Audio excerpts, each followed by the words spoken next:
तुर्की और पाकिस्तान के साथ मिलकर एक गठबंधन बनाया है, इस्लामिक नेटो कहा जा रहा है उसे। क्या मध्य पूर्व के उन देशों को अब अपनी असुरक्षा को लेकर चिंता सताने लगी है जहां पर अमेरिका की मौजूदगी है, जहां पर अमेरिका के सैन्य अड्डे हैं? पहले उन्हें लगता था कि अमेरिका की सेना यहां पर है, उनके सैनिक हैं, तो हमें कोई डर नहीं है, लेकिन उस डर को एक तरह से बढ़ावा दे दिया है अब ईरान ने, और ईरान ने बता दिया है कि अगर अमेरिका के सैन्य अड्डे भी हैं आपके यहां, तब भी हम आप पर हमला करेंगे, आप खुद को नहीं बचा पाएंगे। क्या आपको लगता है कि अब अमेरिका को लेकर मध्य पूर्व के देशों की सोच बदलने वाली है? वैभव जी, मैं थोड़ा जिसको कहते हैं ना रिवर्स इंजीनियरिंग, मैं उसमें बात करना चाहूंगा आपको। देखिए, ये कॉन्फ्लिक्ट चल रहा है, इसमें अगर ईरान जीतता है तो दो बात निश्चित है। एक बात तो यह है कि वो अपनी नई व्यवस्थाएं बनाएगा तेल के ऊपर, और दूसरी बात यह है कि इन सब जो उसके एडवर्सरी आज की डेट में एडवर्सरी हैं, माने ना माने, जितने भी गल्फ कंट्री है, ईरान गल्फ कंट्री में नहीं आता, जितने भी मिडिल ईस्टर्न कंट्री है, इनका ईरान के साथ 36 का आंकड़ा है और आगे भी रहेगा। और अगर ईरान इस ऑपरेशन को डोमिनेट कर लेता है तो गल्फ तो है ही, गल्फ ऑफ होर्मुज तो है ही, उसके साथ उसका एटम बम बनना अवश्यंभावी है, बनेगा। 6 महीने लग जाए, 8 लग जाए, या इंटरनेशनल प्रेशर को देखते मित्र राष्ट्रों से संपर्क करके चाहे वो साल 2 साल लगे, एटम बम बनाएगा, विस्फोट करेगा, एक दिन दुनिया को सरप्राइज करेगा। कारण है उसके ये। देखिए, मेरा निष्कर्ष ये कहता है कि एटम बम दुनिया को तबाह करने के लिए नहीं है, कैपेसिटी जरूर होती है इसके अंदर। एटम बम जिस कंट्री के पास है, उसकी दुनिया के साथ नेगोशिएट करने की पावर ही चेंज हो जाती है, उसका प्लेटफॉर्म ही चेंज हो जाता है, लेवल अलग हो जाता है। तो पहली बात ये, भले ही जो वहां के जो धार्मिक गुरु थे पहले, वो कहते थे कि उन्होंने फतवा दिया हुआ है कि हम एटम बम नहीं चाहिए। अगर फतवा दिया हुआ था, लेकिन जितने ये डॉट्स आए हैं कि आप 60-65% पे उसको एनरिचमेंट को लेके गए, मैक्सिमम 17 से 18% चाहिए होता है रिसर्च और मेडिकल, उसके लिए आपको एनरिचमेंट। तो आप 60-65 से क्यों लेके गए? कहने का मतलब मैं कोई नहीं हूं, मैं एक असेसमेंट कर रहा हूं। तो ये आपके इंटेंशन दिखाता है कि फतवा वगैरह तो एक सामने वाला पर्दा था, उस पर्दे के पीछे क्या चल रहा था, ये हम सब इससे कंक्लूड कर सकते हैं। एक बात। दूसरी बात, देखिए, आज अमेरिका और ईरान की इस टसल में, अगर अमेरिका, ये तो मैंने बताया कि अगर ये जीतता है, अगर डोमिनेंस होता है ईरान का, अगर अमेरिका हारता है, इसी का दूसरा पक्ष है जो हमने अभी एक्सप्लेन किया। अगर अमेरिका यहां से डाउन होता है तो उसकी व्यवस्था नीचे जाएगी, उसकी अर्थव्यवस्था में डेंट मेजर होगा, क्योंकि गल्फ कंट्री जो जीसीसी कंट्रीज का व्यापार, तेल का व्यापार पेट्रो डॉलर में जो होता है, वो पेट्रो डॉलर इनपुट होता है डॉलर के लिए। दुनिया में डॉलर की डिमांड बनाने के लिए पेट्रो डॉलर का बहुत बड़ा हाथ है। और ये पूरी कुछ महीना माने सारा झगड़ा, सारी लड़ाई तो अर्थव्यवस्थाओं की है। अर्थव्यवस्थाओं के लिए ये मिलिट्री ऑपरेशंस हो रहे हैं, जितने भी ये क्लैंडस्टाइन ऑपरेशंस होते हैं, सारे अर्थव्यवस्था उसकी सिक्योरिटी के लिए होते हैं। पूरा का पूरा जो झगड़ा रशिया यूक्रेन बनाम अमेरिका बनाम नेटो जो चल रहा है, ये अर्थव्यवस्था का झगड़ा है, क्योंकि वो चाहते हैं कि Russia should die its own death, और लड़ता रहे, झगड़े में से चलता रहे, और अपने डिप्लीट होते रहे उसके साधन। यही बात यहां पे है। तो अमेरिका क्या, जब मैंने कहा ना रिवर्स इंजीनियरिंग, तो अगर एम ये है कि अमेरिका यहां से अगर कमजोर होकर निकलता है, तो समझ ले डॉलर का सिंहासन डोलेगा, और डोलेगा, इसको तेजी और मिलेगी ब्रिक्स के थ्रू, जो कि डी डॉलराइजेशन, जिसको हम आम भाषा में बात करते हैं, डी डॉलराइजेशन होना शुरू हो जाएगा। क्या अमेरिका इस स्थिति को सहन करेगा? अगर करेगा तो बहुत अच्छी बात है, फिर तो छोड़ के चला जाए आदि। अगर नहीं करेगा तो उसके अपनी स्थिति को बचाने के लिए वो क्या क्या करेगा, वो पूरे, ये बात बिल्कुल आपकी सही है कि इस पूरे ऑपरेशन के दौरान जीसीसी कंट्रीज के अंदर जो सेंस ऑफ सिक्योरिटी थी वो बस्ट हो गई है, वो एक तरह से देखा है ध्वस्त हुई है।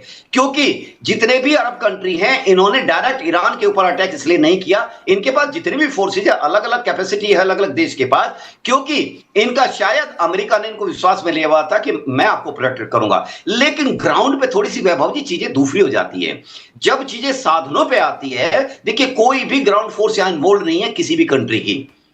तो जब साधन होते हैं, एयर वारफेयर लड़ा जा रहा है, थोड़ा सा नेवल वारफेयर लड़ा जा रहा है, तो एयर वारफेयर में आपके साधन डिप्लीट होते हैं, और कोई भी साधन, कोई भी टेक्नोलॉजी ऐसी नहीं है जो 100% आप प्रूफ कह सकते हो। आयरन डोम भी ऑलमोस्ट 85 to 90% की एक्यूरेसी देता है, एफिशिएंसी देता है। आप कोई भी टेक्नोलॉजी लीजिए, हर टेक्नोलॉजी की एक लिमिटेशन होती है, और ईरान ने एक चीज में बड़ी कामयाबी पाई है, कामयाबी पाई है, जो कि हमने लास्ट ईयर ऑफ सिंदूर में देखा था, जब तुर्की ने हमारे खिलाफ एक तरह से पाकिस्तान को जो ड्रोन थे उनकी एक तरह से सप्लाई अंधाधुंध कर दे रही थी, उसको हमने किस तरह से मार गिराया था। लेकिन इस लो कॉस्ट वारफेयर को अमेरिका टैकल ठीक से नहीं कर पाया, ना ही उनके एसेट्स यानी उसके जो एयर डिफेंस एसेट्स थे अलग अलग कंट्री में, ना ही वो कर पाए। तो यहां पर ईरान सक्सेसफुल हो रहा है और यही उसकी आज तक टिकने का एक जो कहते हैं ना एक जादू है, वो यही है। लो कॉस्ट वारफेयर में ईरान ने बाकी कंट्रीज को एक तरह से उनको एंगेज किया है और एंगेज भी पिन पॉइंटिंग किया है। आज की डेट में पिन पॉइंटिंग वारफेयर बहुत इजी है जब से ये जीपीएस चीज आई है। ईरान के पास अपना जीपीएस नहीं है, सैटेलाइट नहीं है, लेकिन कहां से आ रही है ये लाइव जो फीड है, लाइव इंटेलिजेंस है, ये आ रही है चीन से, रशिया से। और एक तरह से देखा जाए, मुझे तो सरप्राइज नहीं होगा, ऑफ सिंदूर में हमारे खिलाफ तुर्की के ऑपरेटर बैठे हुए थे, वो फायर कर रहे थे ड्रोन्स का, चीन के ऑपरेटर्स बैठ रहे थे जो मैन कर रहे थे एयर डिफेंस को हमारे खिलाफ। यही मैं उम्मीद करता हूं कि इन देशों के जो मैन पावर एसेट्स हैं वो भी ईरान के अंदर उनको सपोर्ट कर रहे होंगे, क्योंकि मित्र राष्ट्र हैं, दोस्त हैं उनके। तो यही मैं देखते हुए मैं ये देखता हूं कि क्या अमेरिका यहां से अपनी लुटिया डुबोकर जाएगा, ये सवाल अभी सोचने वाला है। अगर जाएगा तो मोस्ट वेलकम, अगर नहीं जाएगा फिर ऑपरेशन जारी रहेगा। और मुझे नहीं लगता कि अमेरिका यहां से एक ऐसा धब्बा लेके जाए या ट्रंप साहब ऐसा धब्बा लेके जाएंगे कि जो उनको युगों तक उनकी अमेरिकन जो जनता है उनके ऊपर थू करे। जी वैभव, बिल्कुल। हकीम जी के पास चलते हैं, उनसे एक सवाल है। हकीम जी, ईरान की ओर से कहा गया है कि हम एक टैक्सी ड्राइवर पर भरोसा कर लेंगे लेकिन ट्रंप पर अब भरोसा नहीं करेंगे। मैं बहुत सारे अंतर्राष्ट्रीय विशेषज्ञों को सुन रहा था, उनका कहना है कि ईरान अब इस रणनीति पर भी काम कर सकता है कि 2-3 साल जैसे तैसे खींच लो जब तक ट्रंप व्हाइट हाउस में है, जब ये चले जाएंगे तब अमेरिका से बात की जाएगी। इन पर तो भरोसा कर नहीं सकते हैं। देखिए, अभी ये कोई 50 साल से ट्रंप नहीं थे, 50 साल से सैंक्शंस हैं, ये अमेरिकन पॉलिसीज उस टाइम से भी डाउन विद अमेरिका बोल रहे हैं। क्या अभी नया नहीं है ये नारा, ये पता है उनको। ट्रंप साहब ने उनकी जो छवि थी ना, ये अमेरिका की जो विखार था ना, वो खत्म कर दिया। अमेरिका का जो अभी है ही नहीं कोई, यानी कि अमेरिकन प्रेसिडेंट पे वो बोलेगा तो जोक ले रहे हैं, जैसे बोल रहे हैं ना टैक्सी ड्राइवर। यही है हाल ईरान की, टैक्सी ड्राइवर के इस पर भरोसा करते हैं, दूसरों पे भरोसा नहीं करते। ये ट्रंप साहब ने ये किया है, ऐसा कुछ नहीं है। अब रहा एक चीज मैंने बता देता हूँ, न्यूक्लियर का है जो इश्यू है, क्योंकि उनके पास सलाहियत तो बताना चाहते थे हम ये टेक्नोलॉजी में हम चाहे तो एनी मोमेंट कभी का बना देते थे। हमारे इस्लाम में हराम है, हम नहीं, क्योंकि इंसानियत के खिलाफ है ये। कोई इस्लाम वगैरह छोड़ दीजिए, इंसानियत के खिलाफ है, क्योंकि इंसानियत को तबाह करना, इसलिए हम नहीं बनाएंगे। हमारे पास न्यूक्लियर कुछ भी नहीं, उससे बड़े हमारे पास वेपन्स हैं। तो इसके लिए वो 60% भी बना के बताए, हम चाहे एनी मोमेंट हम बना सकते हैं। तो ईरान कभी भी न्यूक्लियर बनाने के हक में नहीं है और बनाएगा भी नहीं। दूसरी बात क्या है, अभी हो सकता है सितंबर में ब्रिक्स कॉन्फ्रेंस हमारे इंडिया में ही होने वाली है, उसमें चांसेस हैं ईरान प्रेसिडेंट भी आने वाले हैं। उसमें अगर हिंदुस्तान थोड़ा साथ दे देगा, अगर ब्रिक्स करेंसी स्ट्रांग हो जाएगी तो डॉलर का खत्म हो जाएगा, यानी दिवालिया। अभी देख लीजिए, जो भी युआन में या यूरो में डीलिंग करा, उन्हीं को फ्लाइट शिप्स जाने दे रहा है ईरान। इस पर अभी तो पेट्रोल डॉलर को तकरीबन आधे से ज्यादा कब खत्म कर दिया है, ऐसा नहीं है कि है। अभी दूसरी बात क्या है, शार्टलेट की बात रहा, यानी कि जो ये बोल रहे हैं, ये ऑलरेडी आप देख लीजिए 2 साल के आप स्टडी कीजिए, आप जाके ईरान के ऊपर कई शार्टलेट भेजा हुआ, ये खुद मॉनिटर कर रहे हैं। ऐसा नहीं है कि चीन और रशिया पे डिपेंड नहीं, पता है उनको कभी भी कुछ भी हो सकता है। चीन को ताइवान दे दे तो पीछे हट जाए, रशिया को यूक्रेन दे दे तो पीछे हट जाए। ईरान खुद पता है उनको ये कभी भी कुछ भी हो सकता है बोल के, तो ईरान खुद अपने बलबूते पे पूरे शॉर्टलेट्स भेजा हुआ है। आप देख लीजिए, कई शॉर्टलेट्स, एक नहीं दो नहीं, कई शॉर्टलेट्स भेज चुका है। वहीं से अपनी टेक्नोलॉजी खुद अपने आप पे डिपेंड है। हाँ, जरूरत पे कोई भी हर देश जो जरूरत होती है लेते हैं, वो क्लियर बोल दिया है कि हम कोई किसी पे डिपेंड नहीं, टोटली हम अपना इंडिपेंडेंट काम कर रहे हैं, ये कर रहे हैं। ऐसा कोई रकम का कुछ भी इसमें है ही नहीं, देयर इज दूसरी थॉट है नहीं, ये क्लियर है। जी चलिए, आखिरी सवाल की ओर आगे बढ़ते हैं, मलिक सर के पास चलते हैं। मलिक सर, आखिरी सवाल मेरा भारत से जुड़ा हुआ है। हमारा पड़ोसी देश पाकिस्तान इस्लामिक नेटो का हिस्सा बन गया है। इस युद्ध के दौरान हमने देखा कि बढ़ चढ़कर उसने मध्यस्थता की कोशिश की। इस्लामाबाद में एक सम्मेलन भी हुआ, शांति वार्ता की बात भी हुई। मुनीर खुद ईरान भी गए और उन्होंने अमेरिका के राष्ट्रपति से उनकी अच्छी खासी बनती भी है। क्या आपको लगता है कि ऐसे उथल पुथल वाले वैश्विक दौर में, जब कई सारे युद्ध चल रहे हैं, भारत को भी ये विचार करना चाहिए, कुछ मित्र राष्ट्रों से अपना एक गठबंधन तैयार करना चाहिए कि किसी भी विषम परिस्थिति में उनका सहयोग लिया सके? 25 में हम छोटी सी जंग लड़ चुके हैं। वैभव जी, आज मैं एक प्लेटफॉर्म पे बैठा था, वही चीज आपके सामने शेयर करना चाहूंगा। देखिए क्या होता है, कोलिशन एग्रीमेंट में वो लोग जाते हैं जो अपने आप को किसी न सतही तय पर कमजोर पाते हैं।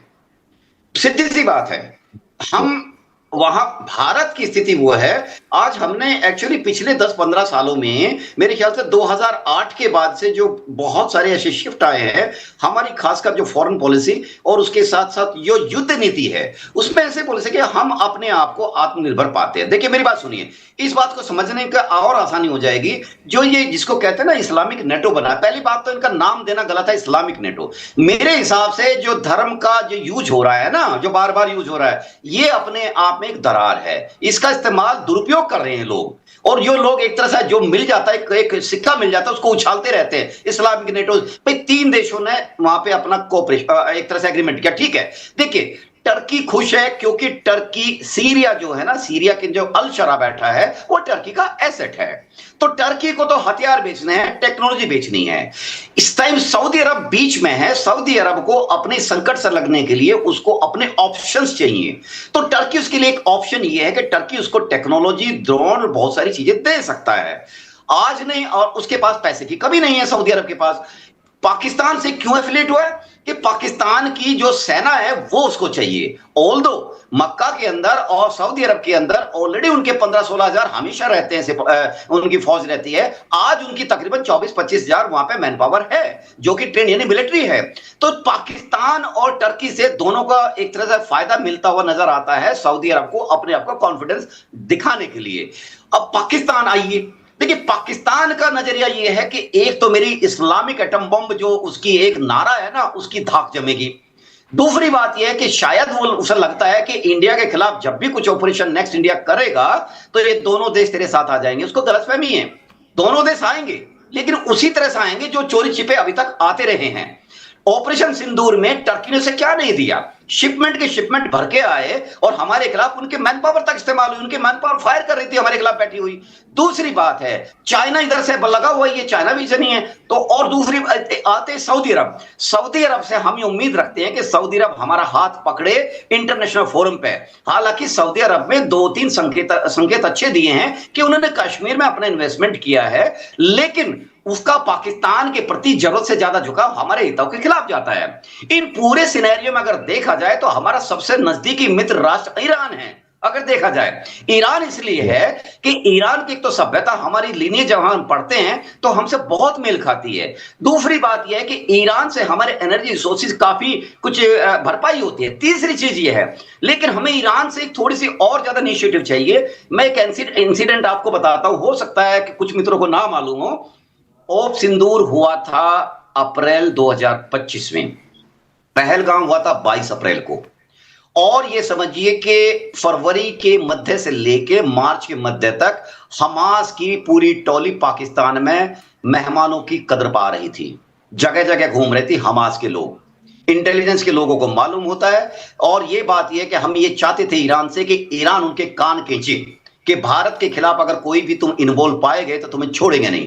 कारण यह है कि आप आतंकवादी जब पालते हो ना, चाहे कोई भी देश हो, पाकिस्तान तो एक खुला ऐसा देश है जिसकी फॉरेन पॉलिसी में टेररिज्म है। यही बात है, पूरी वर्ल्ड कम्युनिटी ईरान से उम्मीद करती है कि आप हमास, हिजबुल्लाह इनको थोड़ा छोड़िए और इनसे दूर होइए तो वर्ल्ड कम्युनिटी आपके साथ खुल के आएगी। और इनके हिसाब से चक्कर ईरान ने क्या है, हर देश अपनी सहूलियत को आगे बढ़ाना चाहता, फ्यूचरिस्टिक सहूलियत को, इसलिए हूती को उन्होंने मदद की और इसी तरह से हमास को की, इस तरह से हिजबुल्लाह की, और सीरिया के रास्ते की। सीरिया का रास्ता पाइप हो गया बंद। तो मेरा मानना यह है कि अगर ईरान थोड़ी सी अपनी पॉलिसी में ये पॉजिटिविटी लाए तो मेरे ख्याल से ईरान बहुत ज्यादा देश अपने मित्र देश बना लेगा। जी मिस्टर बाबा जी। बिल्कुल। हकीम जी, बातचीत के आखिर में आप कुछ कहना चाहते हैं?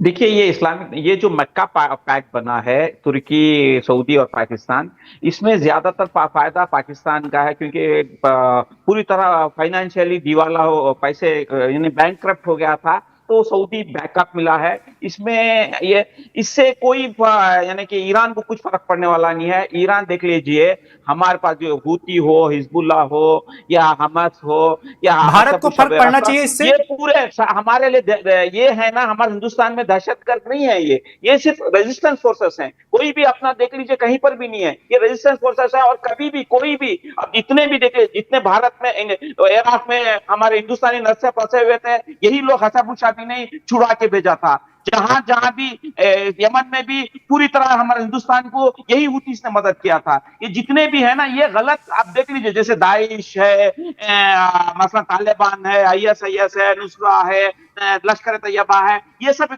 संगठन यानी कि गलत काम करेंगे। ये कभी भी हुतीस, हिजबुल्लाह, कभी भी देख लीजिए, उनकी पूरी हिस्ट्री देख लीजिए, पढ़ लीजिए, कहीं पर गलत काम नहीं किए हैं। अपने रेजिस्टेंस, अपने मुल्क को बचाने के लिए वो लड़े हैं। हुतीस कब बना? जब सऊदी अरबिया बमबारी करना स्टार्ट किया 2015 से कंटिन्यूअसली, तब जाके हुतीस बन के उनके खिलाफ कर रहे हैं। कभी भी गलत कभी काम नहीं करके वो पहले ही डिक्लेयर देते हैं कि ये जो भी कुछ भी है। हाँ, ये जरूर है कि ईरान है ना, पूरी तरह उस जमाने से, आज का क्या भी नहीं, 3000 साल या 5000 साल से हिंदुस्तान से अच्छे ताल्लुकात हैं, हमारा मित्र देश है। यहाँ तक के इससे पहले, अभी क्या है नहीं मालूम, हमारे नेक्स्ट पार्टी को जो इसमें है मिलिट्री में, उनको ज्यादा पता है। इससे पहले हमारे ईरान के साथ पैक्ट बने हुए थे। जब भी हिंदुस्तान और पाकिस्तान की जंग होगी तो ईरान के बेसिस यूज कर सकते थे। अब क्या है स्थिति, आई डोंट नो, अभी की लेटेस्ट नहीं मालूम है। पूरा का पूरा ऐसे ही था, यानी उस जमाने से। ऐसा नहीं है, अगर पाकिस्तान के ऊपर भी हिंदुस्तान पाकिस्तान की जंग होगी तो ईरान के बेसिस यूज कर सकता था हिंदुस्तान। ये पैक्ट था, अभी का पता नहीं है। ये चीजें है ना, हिंदुस्तान से कभी भी ईरान साथी है, कभी भी ये हाँ, गलती यहाँ कहां पर जुल्म होता है, जुल्म के खिलाफ बोलते हैं, उसके अलावा कुछ भी नहीं है। ये क्लियर बोल रहा हूँ। चलिए मलिक सर, कुछ कहना चाहते हैं आप? सॉरी, देखिए, हाँ वैभव जी, देखिए, जो हिंदुस्तान को घेरने की चाइना की जो कहते हैं ना, the pulse of the strings हैं, हिंदुस्तान के लिए जो चाबहार था, हमने इसको बड़ी बहुत ही एम्बिशंस के साथ शुरू किया, क्योंकि ये हमको मिडिल ईस्ट के अंदर डेप्थ तक और ऊपर जितने बाल्टिक स्टेट्स है वहां तक, यानी रशिया तक पूरा एक तरह से एक्सेस दे रहा था।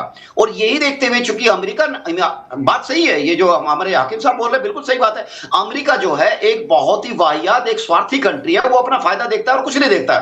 लेकिन इस पूरे ऑपरेशन से भारत के हितों को धक्का इसलिए लगा है कि सैंक्शन के कारण हमें चाबहार पे अपना जो हमारा एक तरह कोऑपरेशन था उसमें ढिलाई आई है, कम हुआ है। हम तो अफगानिस्तान को भी सपोर्ट करना चाहते थे पीछे की तरफ से, क्योंकि क्या है कि पाकिस्तान के साथ हमारे संबंध कभी ठीक नहीं होंगे बाबा, कभी नहीं होंगे। क्योंकि कारण यह है कि आदमी अपनी रोटी कैसे छोड़ दे। पाकिस्तान की तो रोजी रोटी है इंडिया के खिलाफ लड़ते रहना, इंडिया के खिलाफ बवाल करते रहना, टेररिस्ट एक्टिविटी को करते रहना।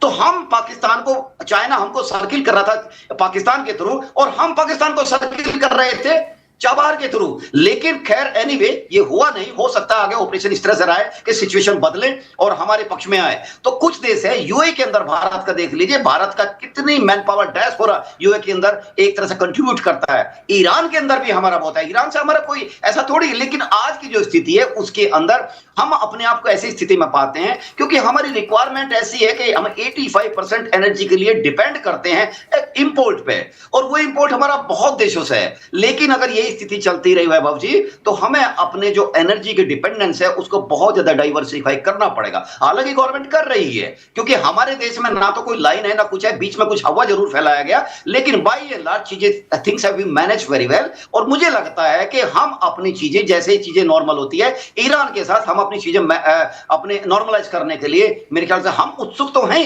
तो मुझे लगता है कि समय के साथ ये स्पीड जल्दी पकड़ेगी। Subscribe to One India and never miss an update. Download the One India app now.